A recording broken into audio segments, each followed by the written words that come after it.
NBA fans love to have the greatest of all time conversations, but guess who's just joined the latest one? Steph Curry himself. He recently came out and said that he is the best point guard in history in the world as of right now. I'm Noor Zainab. This is Justin Pooni right next to me, and this is Steph Curry telling us that he's the best point guard. Are you the best point guard ever? Yes. I have to, yes. It's me and Magic. That's the conversation. Like it just, because as we can look at stats all day, right? We can look at stats and try to judge. I wasn't around with Magic. Me either. I know, right? So I have so much respect. I know there's not a lot of 6'9" point guard. No one's trying. I'm thinking about the '90s growing up. There was nobody trying to be a 6'9" point guard, right? I mean, it just. But I can witness and watch every kid trying to be Curry. I completely agree with that. I think Steph Curry changed the course of basketball, the way that it's played, especially offensively. But it gets me to wonder that, I obviously am young. I wasn't around when Magic Johnson was at his peak. So maybe there's a little bit of recency bias there, Justin. What do you make of Steph Curry coming out and saying that he is the best point guard in the same breath as Magic Johnson? Well, as a basketball historian that I am. Oh, my goodness gracious. What I am. Hey, if you want to learn about Magic, actually, watch that show HBO Winning Time about the Showtime Lakers. So good.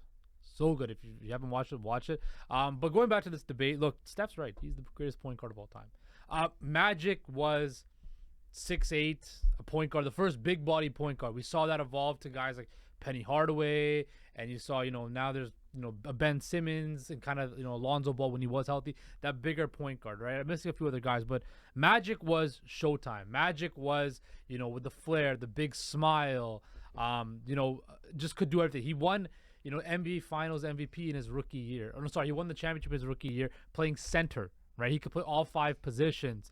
But you see where basketball has gone now. It's a 3-point shot. Yeah. Steph Curry's revolutionized the game of basketball. He showed that you don't have to be 6'8", 6'9", super athletic to dominate the game of basketball. He came in the league and he was skinny. He did not have that much speed. He was overlooked. He had bad ankles. Yeah. But Steph Curry now, he put the work in. He's built his body up. But his shooting ability, his ball handling ability, and now he can take it to the hole whenever he wants. Steph Curry's the greatest point guard of all time. 2 MVPs, 4 championships, a Finals MVP, the greatest shooter ever. In my personal opinion, he's the greatest point guard I've ever seen play this game of basketball. I never got to see Magic play. I respect Magic and what he's done for the game of basketball. He's the reason, a big reason why the NBA is where it is now, because him and Larry Bird took the NBA from tape delay to bring it back into the forefront of the mainstream media. But Steph Curry, what he's done for the game of basketball, you're going to see for generations now just how big his impact on basketball has been, where guys that are short, not the biggest, can still make it in the league because they can shoot the ball and they can handle the rock. Well, you're seeing it right now. Just look at how 3-point heavy the league has become ever since you've seen Steph Curry, Klay Thompson, the Splash Bros take over and just show how important it is to have a 3-point shot, to be on the perimeter and get those points in, because if you're playing a game of 3s versus 2s, those 3s are going to come out on top. And that's where I think Steph's inspiration has set in, and that's where it's going to kick off for the next generation and for everybody else to follow. But I don't really like this conversation because I think that this is, again, like as we both said, there's a lot of recency bias here because we're currently watching Steph Curry play right now. You're watching him play. So any accolades, any final numbers that you have to even compare that to Magic Johnson, this is not where Steph Curry's going to end up. He still has a couple seasons to go. So it almost seems unfair to really compare them right now just because Magic's career is over and Steph Curry's still in it. But the other hand of it too is Magic, I feel like you have to look at them in 2 separate eras. Where when Magic came around, as you said, a 6'9" point guard. You never got to see that before. And not just 6'9" point guard, but someone his passing was beyond its time. And that's what really set the course for the point guards of that generation until Steph Curry came along. Because that was more of a very facilitation heavy Yeah, offense, right? yeah. That's where that was, where the point guard was the pass first point guard. Everything they did was supposed to be putting their teammates in the right spot. Where then Steph Curry came along, there is a lot of that as well, because him being that good from the perimeter opens up his teammates around him. But it's the whole different look of a point guard now, where it's no longer passing, it's about the point guard taking the shots. Absolutely. He goes first, you know. That's what I wanted to bring up was, if we're looking at just traditional point guard, like that you said, a facilitator, the extension of the head coach, Steph Curry's not that. Yeah. That's still Magic Johnson. Magic Johnson, was the orchestrator of Showtime, right? Kicking the ball to James Worthy, finding Kareem Abdul-Jabbar in the post, right? Throwing it to Michael Cooper, Byron Scott, right? Running that fast break.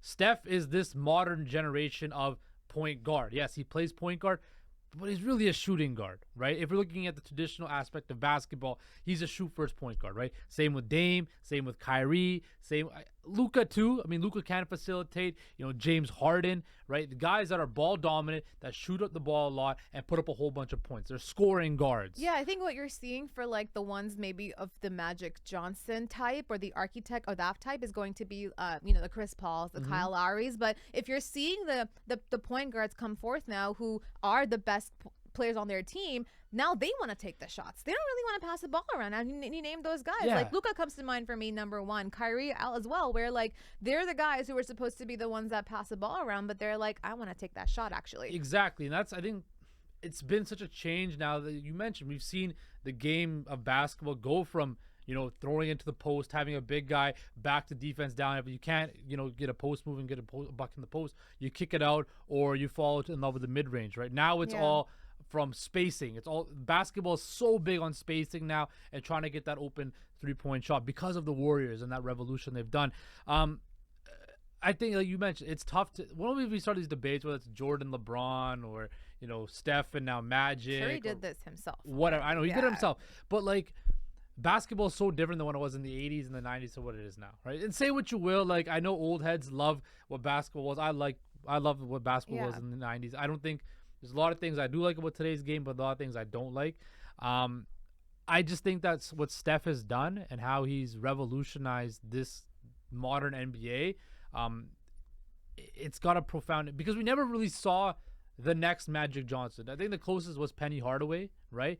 But we never really got the next Magic Johnson. But we're gonna get a whole bunch of, maybe not the next Steph Curry, but disciples. I see you're leading me to the next question that I have, which is I think the better question to ask isn't who's the best point guard. It's more so who's easier to replicate for the coming years, right? Where, as we've seen, they both have very different skill sets. And moving forward, the generations to come, the young athletes to come, will have to figure out like what kind of point guard they are. Are they the pass first or the shoot first? And Magic Johnson obviously was amazing at what he does, and so is Steph Curry. So I wonder, like, what's easier to replicate? To bring someone on like Magic Johnson, who you said, like, we haven't really seen that yet. Like, there have been players that kind of follow the same model, but have they even come close to what Magic Johnson could do? Not really, right? And on the other side of it, Steph Curry, like, there's a lot of players now who are point guards who choose to shoot first, but none of them have been able to amount to what Steph Curry is. And maybe that's, like, I wonder what's easier to replicate for young athletes.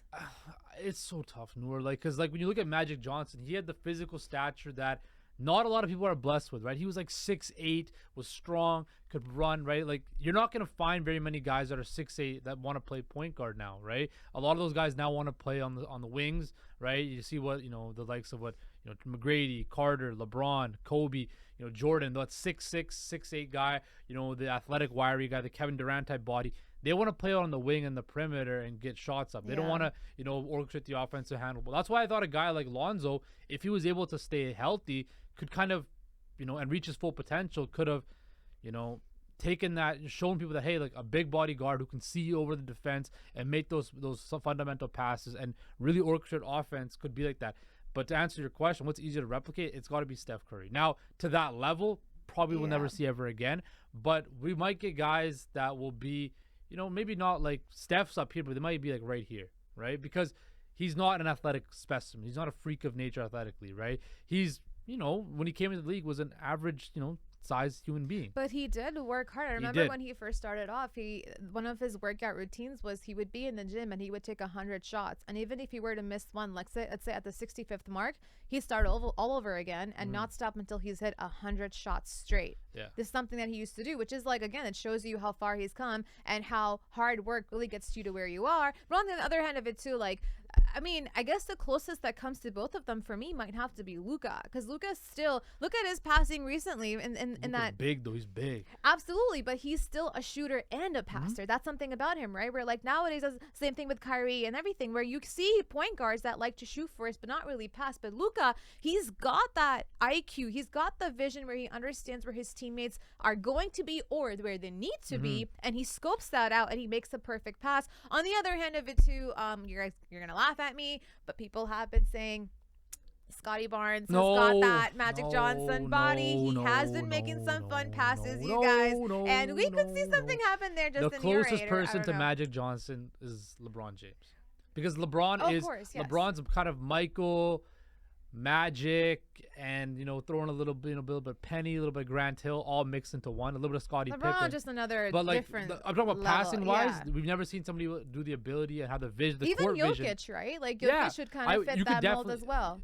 Again, you've seen Jokic this whole playoff run. Yeah. He's bringing the ball up the court right now. He's not doing it as consistently as a Magic or a LeBron have, but his vision has to be up there with a Magic, with a LeBron, because those guys have the ability to see the court is uncanny. And I think, but yeah. No, producer Ellie. Unfortunately, Pascal Siakam maybe will not be on that list. But I will say Scotty Barnes, he's got the body type. He does have the vision, Justin. He also is young, so give him one more season. Don't forget, tomorrow we'll be here to start previewing the FIBA World Cup, because Canada faces France on Friday at 9:30 a.m. And we'll be here right after the game to break everything down and see how their first game went. I've been Noor Zainab. That's Justin Pooni, and we'll catch you guys tomorrow on Hoop Talks.